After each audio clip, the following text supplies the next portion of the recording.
বাংলাদেশ পুলিশের মহাপরিদর্শক চৌধুরী আব্দুল্লাহ আল মামুনের চুক্তি বাতিল করে নতুন আইজিপি হিসেবে অতিরিক্ত পুলিশ মহাপরিদর্শক মোহাম্মদ মইনুল ইসলামকে নিয়োগ দেওয়া হয়েছে।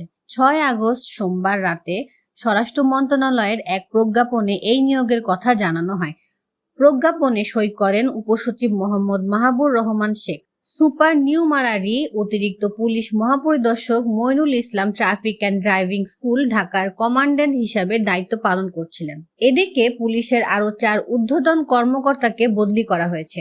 সদর দপ্তরে সংযুক্ত অতিরিক্ত আইজিপি AKM শহীদুর রহমানকে র্যাপিড অ্যাকশন ব্যাটালিয়ন এর মহাপরিচালক হিসাবে বদলি করা হয়েছে।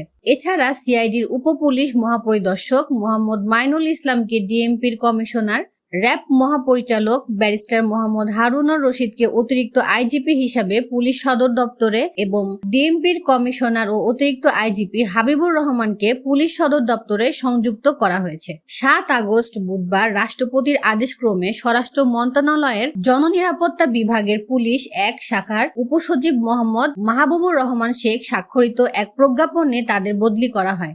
জনস্বার্থে জারি করা এ আদেশ অবিলম্বে কার্যকর করা হবে।